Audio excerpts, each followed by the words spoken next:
Namaskar. A warm welcome to World News and Indian Perspective on All India Radio. This is Abhijit Loreng and with me is Aditi Lumba, bringing glimpses of the major developments of the day from across the globe. Over the next half an hour, we shall bring you the latest from the world of politics, economy, sports, entertainment and more. The headlines. Prime Minister Narendra Modi and his Danish counterpart Mette Frederiksen hold delegation-level talks in Copenhagen, review progress of Green Strategic Partnership between India and Denmark. India and Denmark inked 9 agreements in various fields. Prime Minister Modi invites Danish companies to take advantage of India's enormous opportunities and business-friendly approach. Russian President Vladimir Putin puts West on notice that he could terminate exports and deals in response to sanctions imposed by United States and allies. Eid al-Fitr being celebrated with religious fervour and gaiety across India. And in IPL cricket, Gujarat Titans set a victory target of 144 runs before Punjab Kings in Navi Mumbai.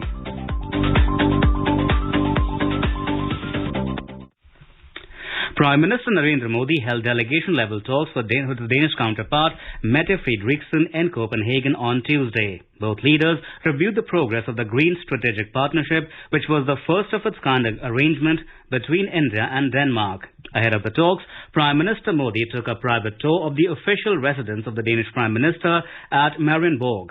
Mr. Modi reached Denmark's capital on Tuesday afternoon for the second leg of his visit to 3 European nations. As a special gesture, Denmark's Prime Minister received Prime Minister Modi at the Copenhagen airport. Mr. Modi said this visit will go a long way in further cementing India-Denmark ties. After holding the delegation-level talks, the Indian Prime Minister in his address at the joint press meet said that both India and Denmark not only share the values of democracy, freedom of expression and the rule of law, but both they also have many complementary strengths. हमारे दोनों देश लोकतंत्र, अभिव्यक्ति की स्वतंत्रता और कानून के शासन जैसे मूल्यों को तो साझा करते ही हैं, साथ में हम दोनों की कई कॉम्प्लीमेंट्री स्ट्रेंथ भी है। अक्टूबर 2020 में इंडिया डेनमार्क वर्चुअल समिट के दौरान हमने अपने संबंधों को ग्रीन स्ट्रेटेजिक पार्टनरशिप का दर्जा दिया था। हमारी आज की चर्चा के दौरान हमने अपने ग्रीन स्ट्रेटेजिक पार्टनरशिप के ज्वाइंट वर्क प्लान की समीक्षा की।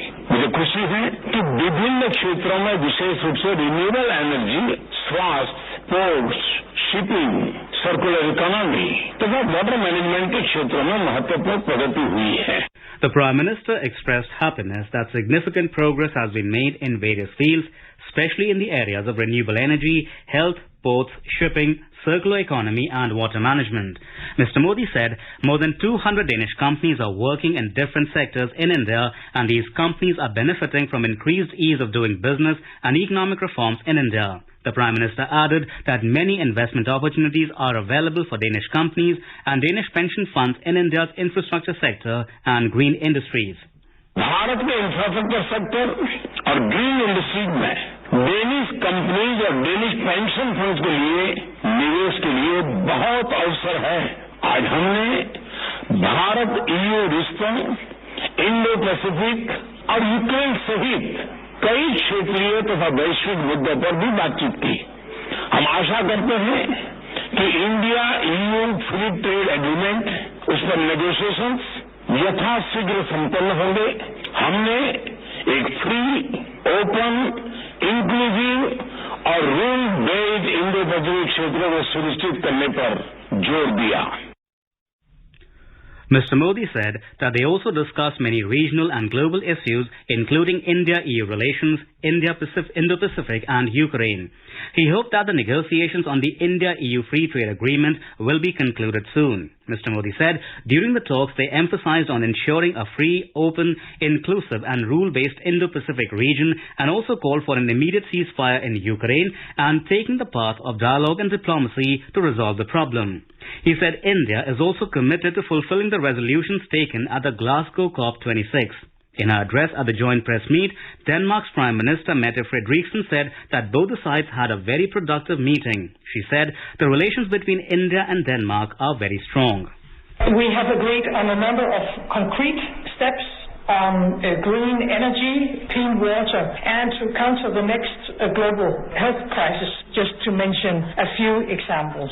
Hopefully, the two of us can lead by example by showing that green growth and green transition can go hand in hand. And I am convinced that India and Denmark has huge untapped potential for trade and investment. Our two countries are very strong. Prime Minister, I deeply appreciate this important meeting. We are moving fast in transforming our green strategic partnership into some concrete results. The Indian government has high ambitions for green transition and for making India more independent on fossil fuels. I am very proud that Danish solutions play a key role in realizing these important ambitions. Earlier, 9 agreements were inked between the two countries in various sectors. These include a letter of intent between the Ministry of Jal Shakti and Danish Ministry of Environment on cooperation on safe and secure water, including on a Centre of Excellence and Smart Laboratories in India. Later, a joint statement was adopted after the delegation-level talks between the two leaders. Both leaders also participated in India-Denmark Business Forum with top business leaders from the two countries at the Confederation of Danish Industry. Enriching conversations were held on ways to combine Denmark's skills and India's scale, especially in areas of clean energy and climate-friendly technologies.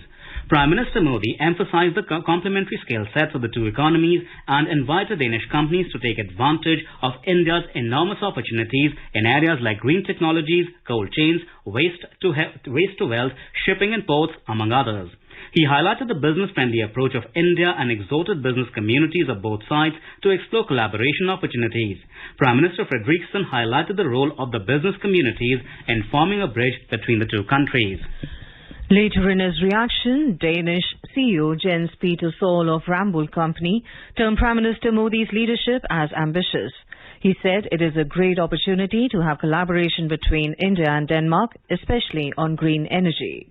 Well, I think it's ambitious leadership. I mean, it's a fantastic nation, a very big nation, but with the scale comes also a lot of problems, and therefore transformation towards a more green future is probably one of the biggest tasks you can have on this planet. And it takes strong leadership, and we can see from the discussions that we have today about leadership that the Prime Minister is indeed taking that on. I think there's a great opportunity here, especially in the collaboration, and having that foresight to team up with a country like Denmark that's been working for 30 years on the green energy transition, to see how can we actually combine the experience and the knowledge that's been working here, with the great also experience and knowledge that exists in India, to see how can we use that experience in an Indian context. And that can only be done through collaboration. So by bringing the companies together and bringing the two nations together, I think India will indeed move forward. In his reaction on reforms taking place in food processing sector in India, Mr. Kim Vesselbye Hansen, CEO of FOSS, termed it a very positive initiative. He advised the Danish technology companies not to miss out the opportunity investing in India, which has a great future of Danish companies. I think it is very positive what's happening in India in this area. My company is called FOSS, and we make food quality analyzers. So our small role is to assist in making sure farmers get a transparent and fair payment, and that we can assist in making sustainable food production in India for 1.4 billion people. And the reforms that are taking place is certainly supporting and making it likely that you will succeed in this transition. And we are happy in Denmark. We're fortunate enough to have some technology companies that can assist you in this process. We had a very positive conference here, and I think one of the things that all Danes took away from this session was his expression about fear of missing out. His advice to the Danish technology companies: don't miss out on investing in India, which has a great future for us. And I think there was amongst all the participants a sense that this was the way to go forward, and we look forward to doing more business in India. Jørgen Mads Clausen, owner Danfoss, said that recent economic reforms have created lots of opportunities in India.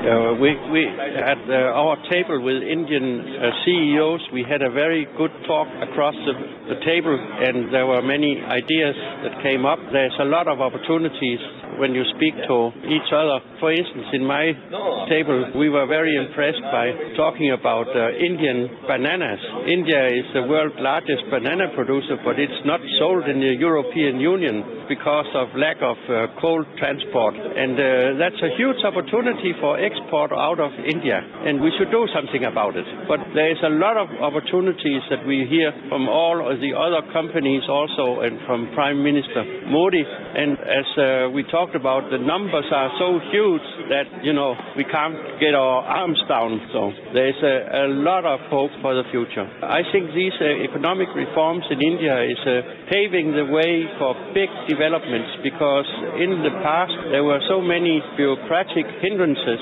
to big developments, but it's getting better and better, and there's a need for almost everything, and so therefore this is going to bode well for the future. The visit provides both sides an opportunity to shape new elements of partnership in the field of skill development, shipping, agri-technology and mobility. Prime Minister Narendra Modi will participate in the second India-Nordic Summit along with Prime Ministers of Denmark, Iceland, Finland, Sweden and Norway on Wednesday. The summit will be hosted by Denmark. The summit will focus on subjects like post-pandemic economic recovery, climate change, innovation and technology, renewable energy, the evolving global security scenario, and India-Nordic cooperation in the Arctic region. During the last leg of the tour, the Indian Prime Minister will briefly stop over in Paris and meet French President Emmanuel Macron. The visit to France will provide an opportunity to carry forward the high-level engagement between the two countries post the French presidential elections. Prime Minister Narendra Modi said his Germany visit has been a productive one and thanked the German government for their hospitality. In a tweet on Tuesday, Mr. Modi said his talks with German Chancellor Olaf Scholz were extensive, and so were the intergovernmental consultations. He further said he got a great opportunity to interact with business and Indian community leaders. India has achieved a monthly value of merchandise export of $38.19 billion in the last month. It shows an increase of around 24% as compared to the export registered in the same period last year. Value of non-petroleum exports in the last month was $30.46 billion, registering a growth of 12.32% in export against the corresponding period last year. On the other hand, value of non-petroleum and non-gems and jewelry exports in the last month was $27.16 billion, registering a growth of 14.38% as compared to the exports registered in the same period last year. Petroleum products 113.21%, electronic goods 64.04% and chemicals 26.71% led the way in high increase in exports during the last month. India's merchandise import in the last month was $58.26 billion, an increase of 26.55% over $46.04 billion in April last year. Value of non-petroleum products imports was $38.75 billion in the last month, with a positive growth of 9.87% over non-petroleum products of $35.27 billion in April last year. The trade deficit in last month was $20.07 billion. This is All India Radio giving you the news. For quick news updates round the clock, follow us on our Twitter handle at AIR News Alerts. Russian President Vladimir Putin has put the West on notice that he could terminate exports and deals in response to the sanctions burden imposed by the United States and allies over its military operation in Ukraine. Mr. Putin signed a broad decree on Tuesday which forbade the export of products and raw materials to people and entities on a sanctions list that he instructed the government to drop within 10 days. The decree, which came into force with its publication, gives Moscow the power to halt exports or tear up contracts with an entity or individual it has sanctioned. The decree sets out retaliatory special economic measures in connection with the unfriendly actions of some foreign states and international organizations. European Union energy ministers gathered in Brussels for an emergency meeting on Monday to discuss oil imports from Russia and seek a common response to Moscow cutting gas supplies to Poland and Bulgaria. In the biggest shift, Germany announced it would no longer oppose an immediate ban on Russian oil imports. A report. Russia supplies the EU with 26% of its oil imports. The share of Russia's gas is even more than 40% of the bloc's gas imports come from Russia, and several countries, including Germany, are heavily reliant on the energy source. According to media reports, the European bloc is moving closer to banning Russian oil, with Germany changing course to support the embargo. The Kremlin cut gas supplies to Poland and Bulgaria last week after the two refused to bend to Moscow's demand that pay for fuel supplies in Russian rubles. On Monday, the European Commission warned that complying with the scheme in full would be a breach of existing sanctions. However, Slovakia's energy minister says the country is not ready to join a European Union embargo on imports of Russian oil as part of a new package of sanctions to be imposed on Russia for its military action. Slovakia is almost fully dependent on Russian oil it receives through the Soviet-era Druzhba pipeline. Economy Minister Richard Sulik told reporters that the sole Slovak refiner, Slovnaft, cannot immediately switch from Russian crude to any different oil.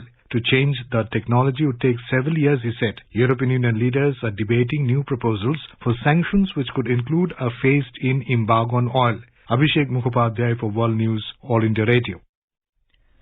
The Chinese capital, Beijing, is on high alert against COVID-19 during the ongoing Labor Day break. Amid the unabated resurgence of infection, Beijing city authorities will conduct another 3 rounds of mass testing in 11 major administrative districts for the next 3 days as epidemic control in the Chinese capital remains at a critical stage. Since 22nd of April, Beijing has recorded nearly 450 fresh COVID cases, which led to the closure of most of the public and entertainment venues, schools and restaurants. Repeated COVID tests are part of China's dynamic zero-COVID policy, which is currently grappling with its worst COVID outbreak since Wuhan.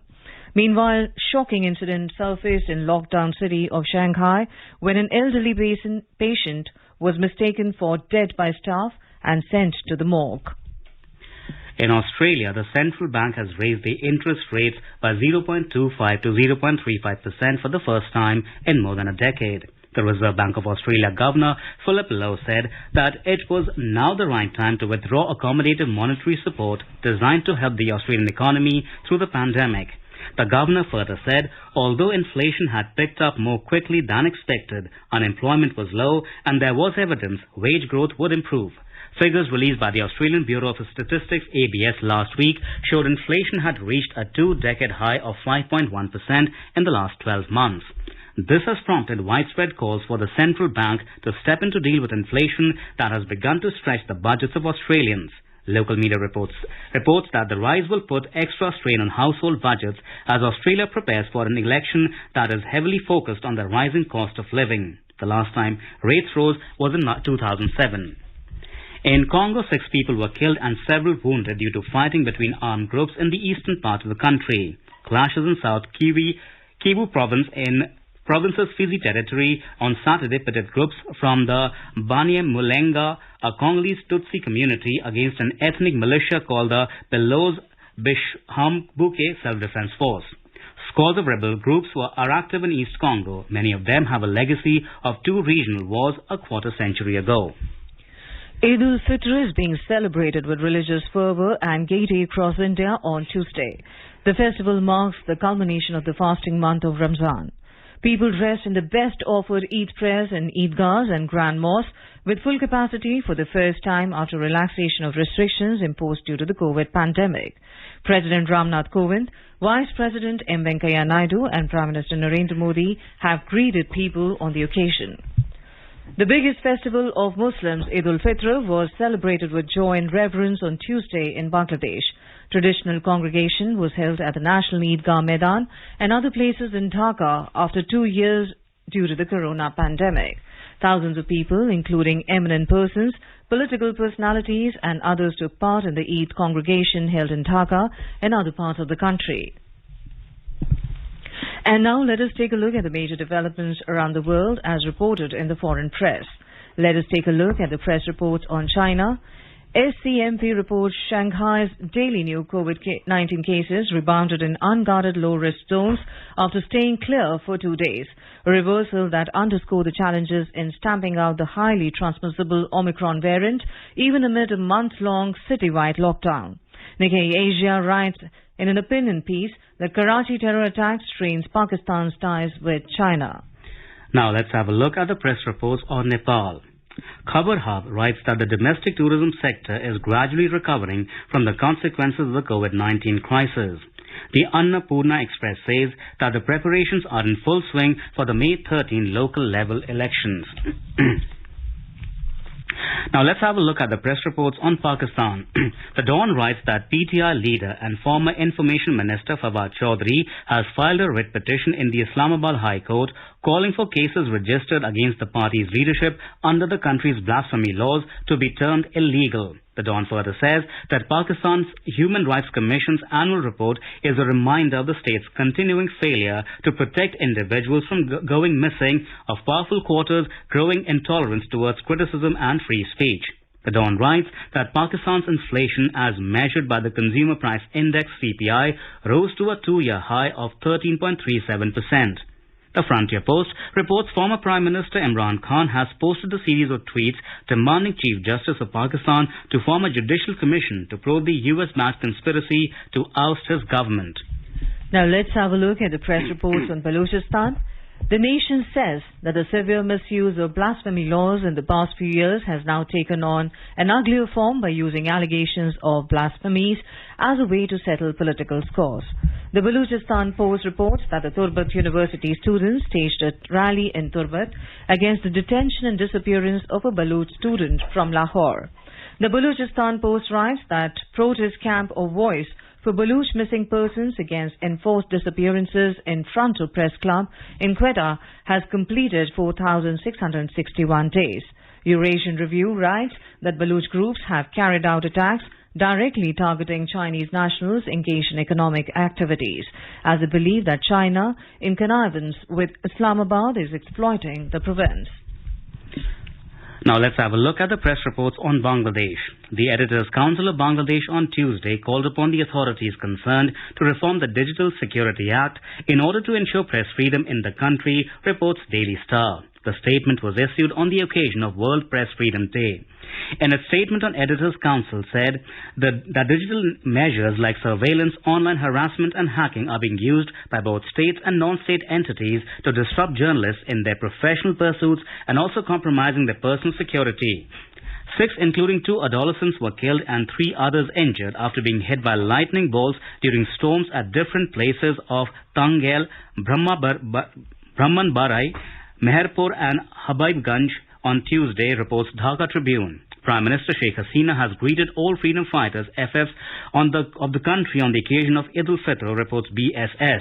Gas supply will remain suspended for 48 hours from 10 p.m. on May 3 in different areas in Dhaka city and its outskirts. According to Titus Gas Transmission and Distribution Company Limited, the areas which will have no gas supply during the period include Amin Bazar, Himayatpur, Sewar EPZ, Ashulya, Manikganj, Dhamarai, reports Daily Sun. The company said that the step has been taken for maintenance and replacement work. In IPL cricket, Gujarat Titans have set a victory target of 144 runs before Punjab Kings at Dr. D.Y. Patil Stadium in Navi Mumbai. In reply, Punjab Kings were 112 for 2 in 13.3 overs when reports last came in. Gujarat Titans had won the toss and opted to bat first. Kolkata Knight Riders defeated Rajasthan Royals by 7 wickets at the Wankhede Stadium in Mumbai on Monday. Royal Challengers Bangalore will lock horns with Chennai Super Kings at Maharashtra Cricket Association Stadium, Pune on Wednesday at 7:30 p.m. BCCI Secretary Jay Shah confirmed the playoff games of the ongoing edition of the Indian Premier League will be played in Ahmedabad and Kolkata with full capacity crowds for the first time in 2 years. The mega final will be held at Narendra Modi Stadium on 29th of this month, along with Qualifier 2 on 27th May. The Qualifier 1 and Eliminator will be played at the Eden Gardens on 24th and 25th May. The 4 grounds used for the matches so far are in Maharashtra itself, namely Wankhede Stadium and Brabant Stadium in Mumbai, the Dr. D.Y. Patil Stadium in Navi Mumbai, and the MCA Stadium in Pune. The second edition of Khelo India University Games was bid farewell in a glittering closing ceremony marked by cultural fest, yoga and laser show in Bengaluru on Tuesday. The closing ceremony was graced by Indian Minister Amit Shah, among other dignitaries. In his address on the occasion, Mr. Shah foresaw a possibility of India making it to the top 5 countries in the medal tally of any international sporting event by 2047, when India celebrates its 100 years of independence. In the Indian Union Territory of Jammu and Kashmir, Lieutenant Governor Manoj Sinha on Tuesday took part in the Bhumi Pujan of Yatri Niwas of Sri Amarnath Ji Shrine Board at Pantha Chowk in the outskirts of Srinagar city. The new facility will fulfill a long-pending demand of all stakeholders, organizations associated with the Yatra, devotees from across the country and abroad. It will be built over 24-canal land, and once the Yatri Niwas is completed, it would cater to more than 3,000 pilgrims. Speaking on the occasion, the Lieutenant Governor said that spiritual programs will also be organized round the year for the pilgrims and local people in Yatri Niwas. A quick look at the headlines once again. Prime Minister Narendra Modi and his Danish counterpart, Mette Frederiksen, hold delegation-level talks in Copenhagen. Review progress of Green Strategic Partnership between India and Denmark. India and Denmark ink 9 agreements in various fields. Prime Minister Modi invites Danish companies to take advantage of India's enormous opportunities and business-friendly approach. Russian President Vladimir Putin puts West on notice that he could terminate exports and deals in response to sanctions imposed by United States and allies. Eid al-Fitr being celebrated with religious fervour and gaiety across India. And in IPL cricket, Gujarat Titans set a victory target of 144 runs before Punjab Kings in Navi Mumbai. And now, before we end, let us listen to Mahatma Gandhi's favourite bhajan, Vaishnava Jan, by artists from Zimbabwe. वैष्णव जन तो तीने कहिए के पीड़ पराई जाने रे पर दुखे उपकार करे तोए मन अभिमान नाणे रे सकल लोग ना सहुने निंदा न करे केनी रे बात काछ मन निश्चल राखे धन धन जननी तनी रे वैष्णव जन तू तीने कहिए के पीड़ पराई जाने रे समुद्रीश्वीन कृष्ण त्यागी पर श्री जैने मौत रे की भाव थकी असत्य न बोले पर धन न झाले हाथ रे वैष्णव जन तू तीने कहिए के पीड़ पराई जाने रे मोह माया व्यापी नहीं जैन त्रिधा वैराग्य जैनो मन मारे राम नाम शु ताली And with that, we end this bulletin. We'll be back at the same time tomorrow with the next edition of World News.